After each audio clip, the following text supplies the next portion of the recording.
Welcome to TalentWise, the definitive podcast for CXOs, human resource, and learning and development leaders. This show comes to you from thought leaders who talk about human capital development in today's organization. How to engage and empower today's employee to be effective, competitive, and relevant. Stay with us for an exciting conversation with our guest and learn how to future-proof your team. I'm your host Shubhanjan, founder of Knowledge Bridge.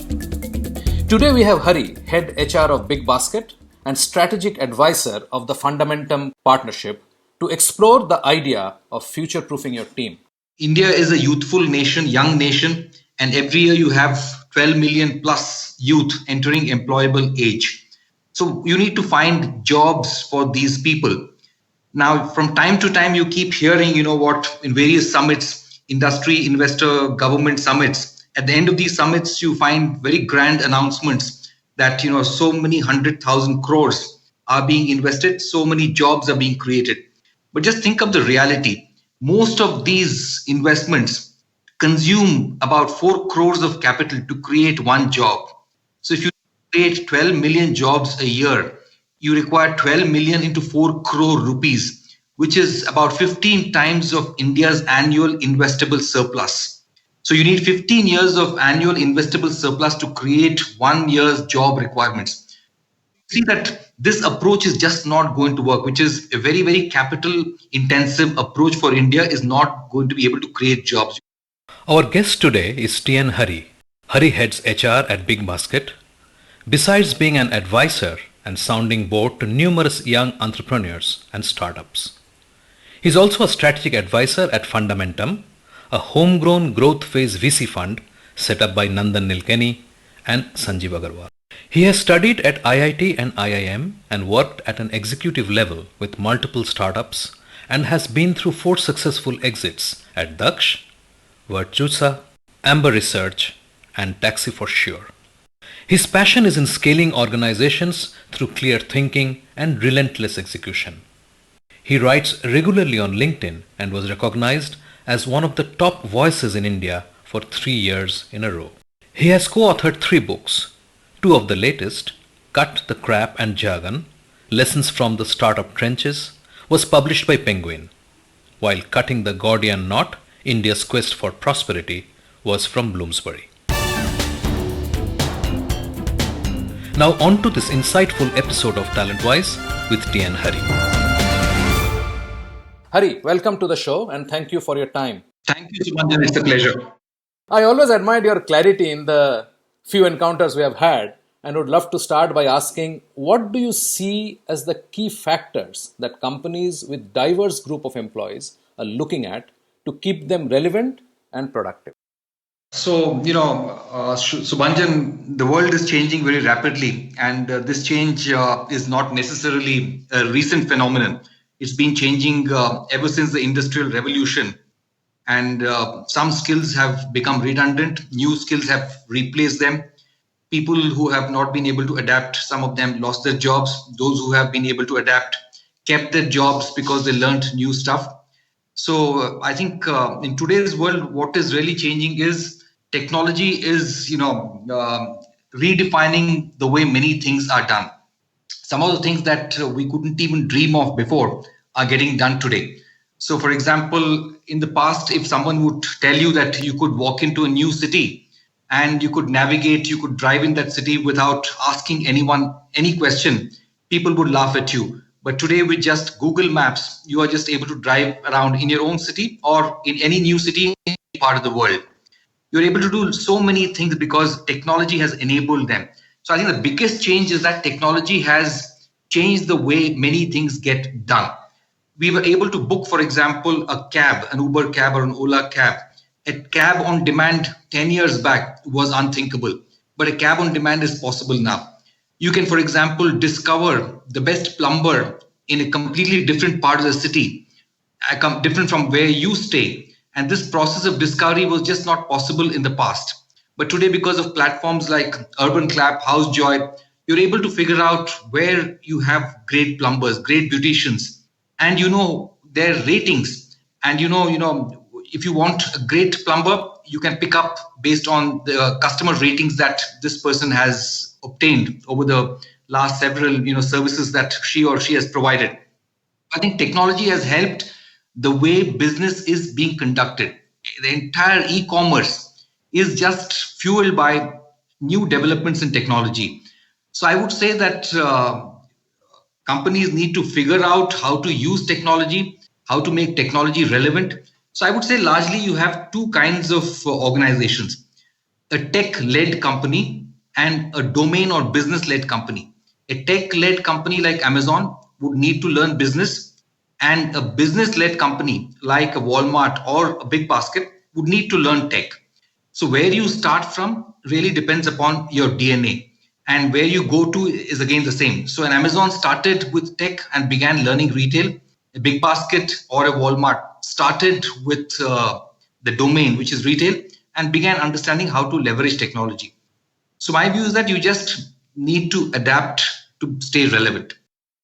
You have actually worked with multiple companies with very diverse workforce, right from the grassroots to the board, and you have been looking at their needs and their training and processes. What do you see changing from your vantage point? So let me broadly talk about the different categories of workforce that you mentioned, which is the blue collar, less educated, and the extremely white collar, extremely talented, very high pedigree of education. I would say these are two extremes, and in many ways I have straddled both of these. So let me just start with the blue collar. I think, you know what, India is a youthful nation, young nation, and every year you have 12 million plus youth entering employable age.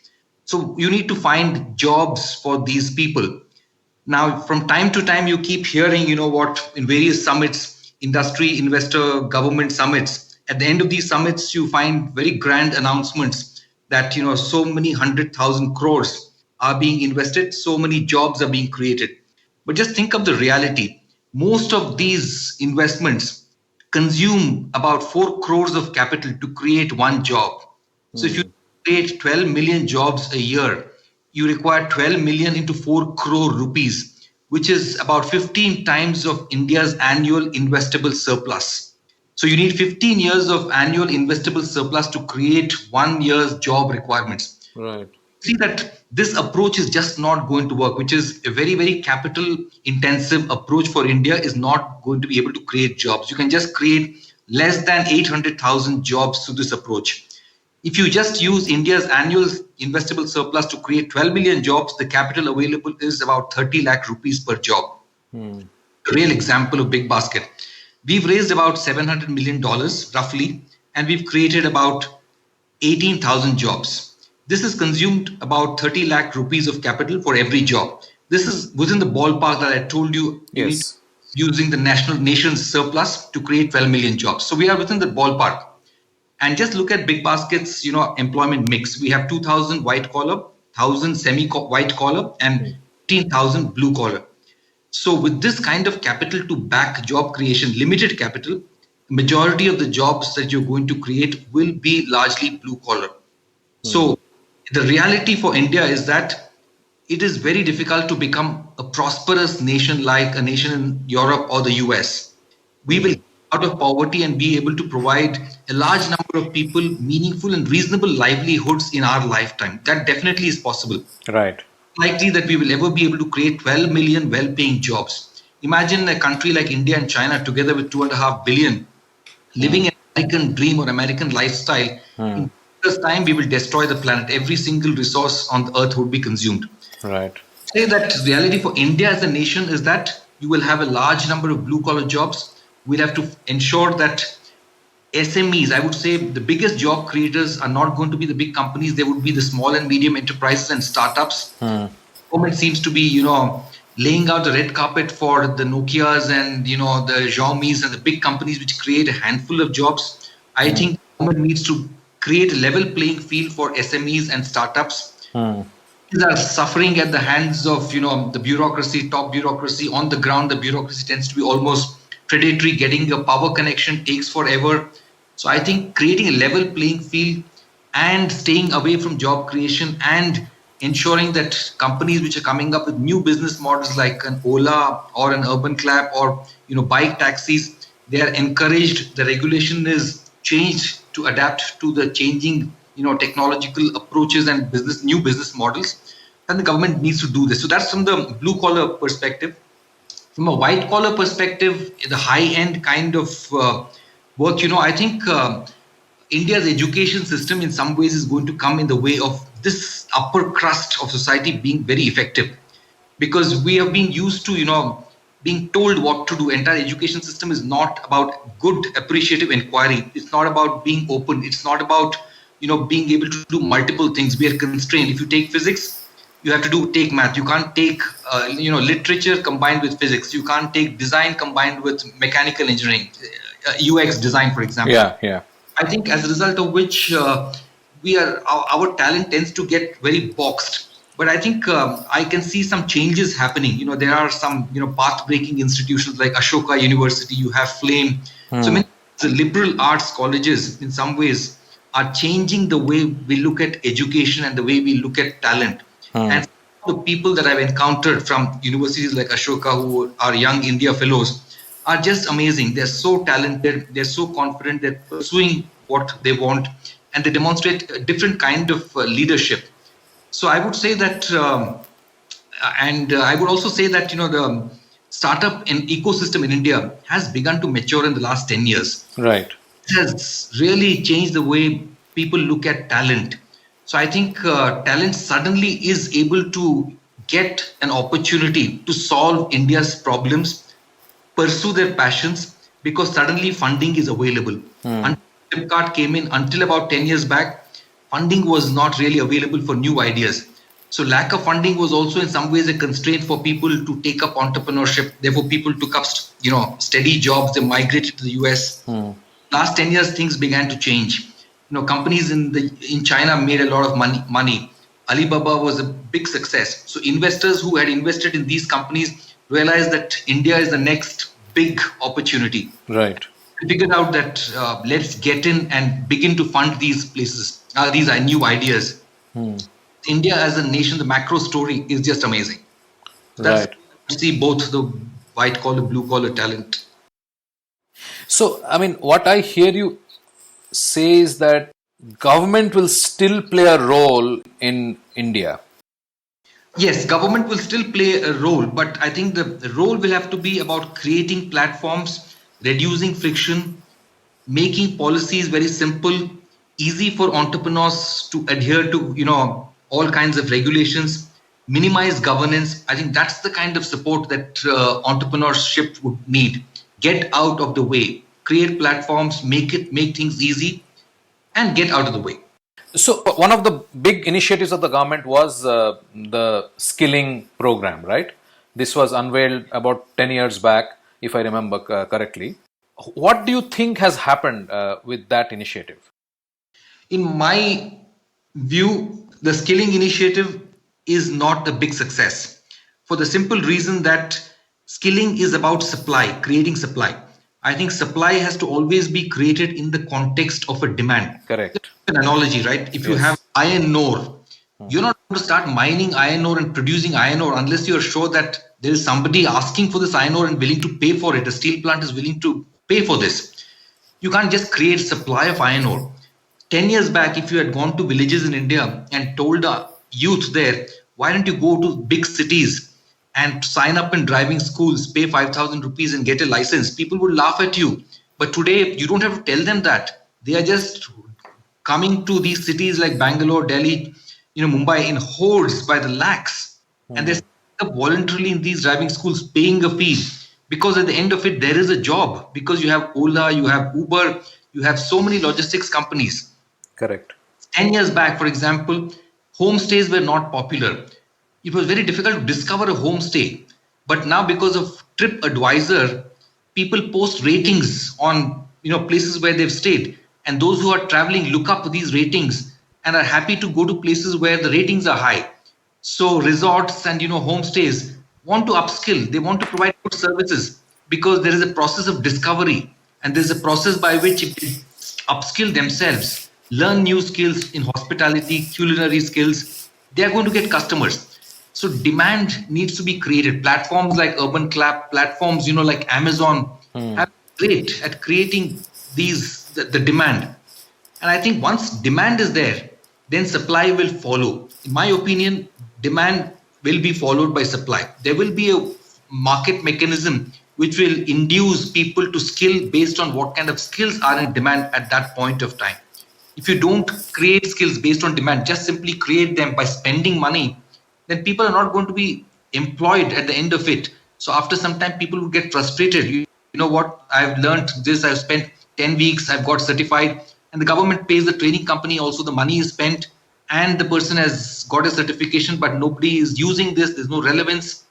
So I think skilling has to follow in the context of demand. So my view is that government really should focus on making things easy for business, removing obstructions, and therefore allowing the market to create that match between demand and supply, the process of discovery. Right. We will take a short break. When we come back, I will sum up the points made till now by Hari and move on with the discussion. You are listening to a Show How To audio original. Podcasting is one of the fastest growing content marketing avenues today. We can help you exploit this largely untapped marketing opportunity. We can craft your audio strategy and leverage the wide reach and easy streaming capability that smartphone penetration provides. It is powerful and personal.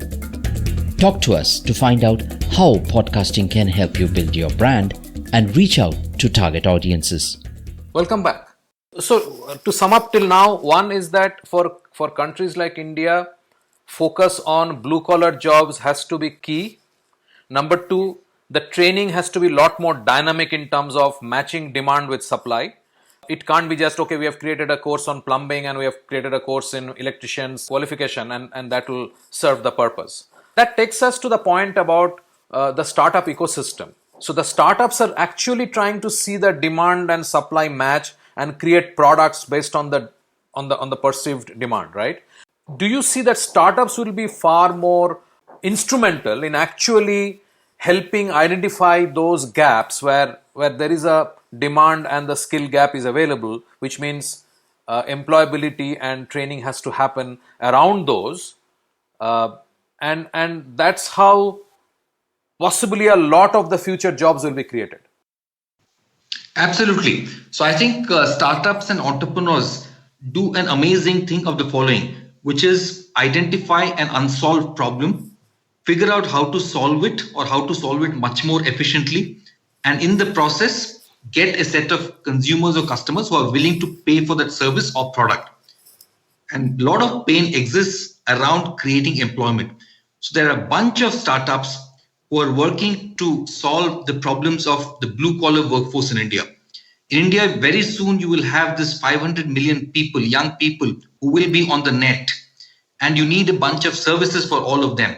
And those services could be about doing background checks on their behalf for potential employers, providing them healthcare, providing them micro, loans, and there are so many other things that you could do for them. And even, providing on-demand supply of this kind of talent to potential, organizations or potential employers. So that's a service. So I can see a lot of startups that are exploring this space. It's an extremely difficult space. The problems are not going to be easy to solve. And you need entrepreneurs with passion to be able to pursue some of these. So some startups are doing this and are becoming successful because the market is huge. The problem is not easy, but with tenacity, someone is going to be able to solve some of the problems. So I would say that startups will be very effective in solving many of these problems. And I think at this point of time, the ecosystem is very, very conducive for entrepreneurs. The funding is good. The belief in startups is huge. There is a lot of money to back new ideas, back people who are willing to solve problems. So I think that is beginning to change in India. In so many ways, startups have become mainstream, and it's not something that started and will end at some point of time. I think they have become mainstream.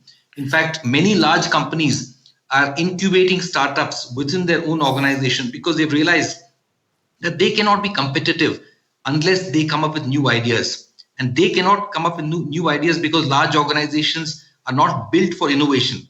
You need entrepreneurs. So they are incubating and accelerating entrepreneurs within their ecosystem, funding them, giving them all kinds of help in terms of mentorship and every other possible help. So I would say that even large companies, banks, for example, oil companies are like Shell are incubating energy startups. Banks are incubating fintech startups. So retail companies, big retail companies are incubating retail startups. So I see startups have just become a way of life, have become mainstream, and they will therefore solve a lot of problems. Two quick question on this. Do you see any outstanding work being done in this space by any startup? A. B. With the startup ecosystem, do you see a change in attitude towards failure? I think the second question first, which is change in attitude towards failure, clearly, undoubtedly. So I would say 15 years back, if someone would take a look at a CV and see a failed entrepreneur, that wouldn't be seen positively. But today it's seen extremely positively that somebody's had the guts to quit a well-paying job, tried her hand at entrepreneurship, did not work out, and wants to come back to a regular job.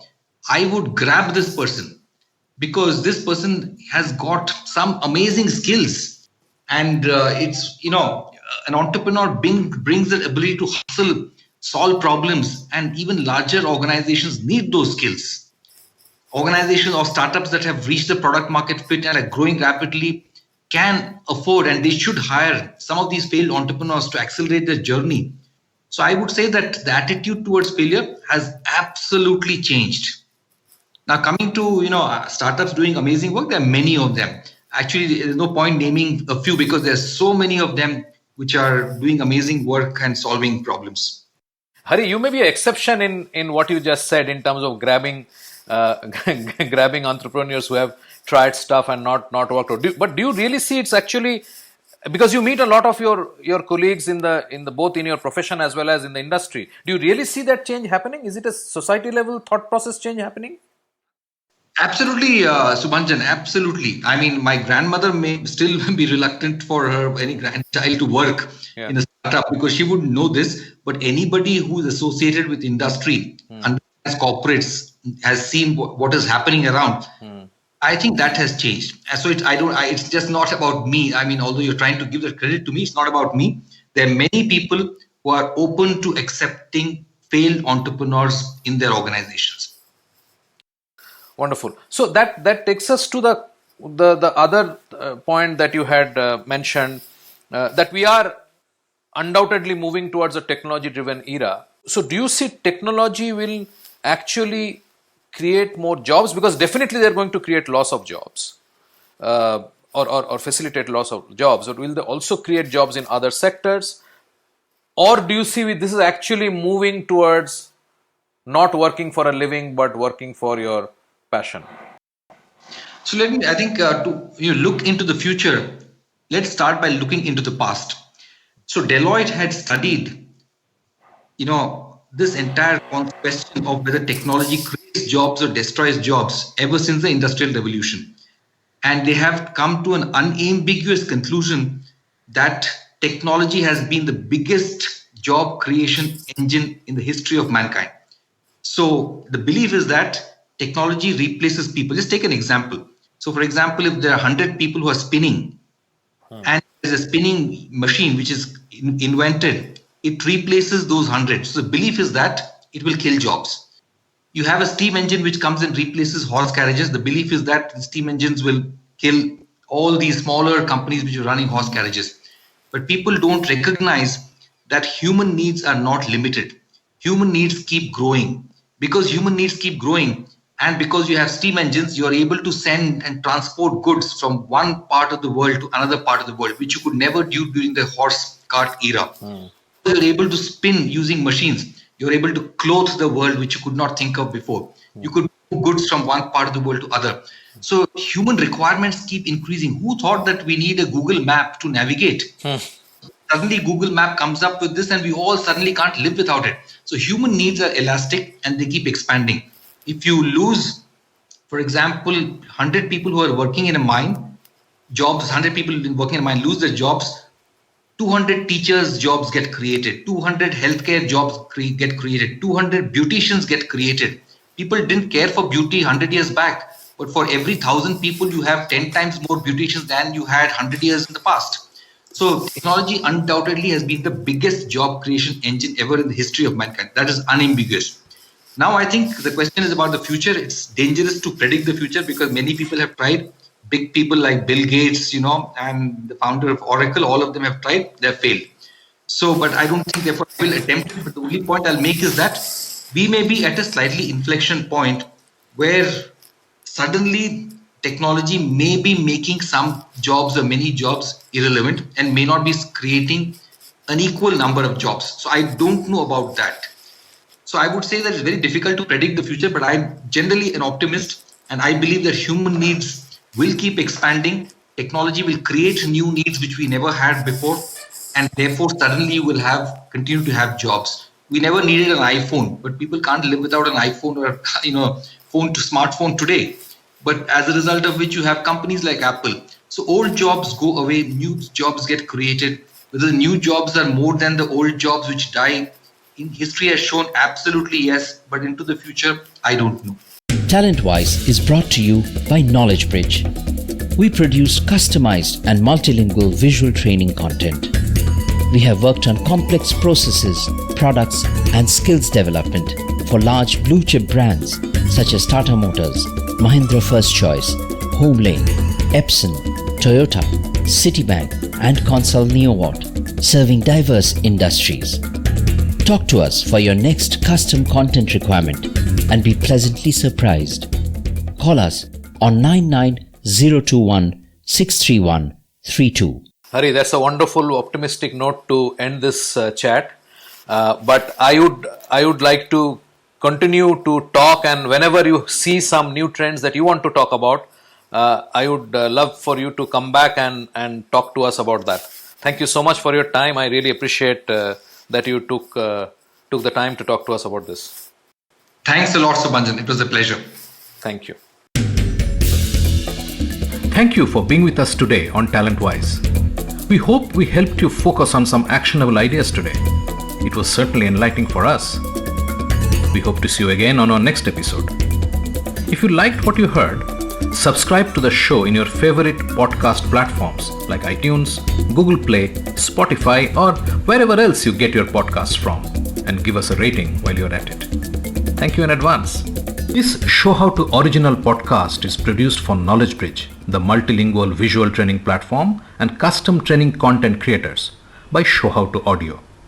Hosted by Shubhanjan Sarkar and produced by Rajiv Aditya. See you next time.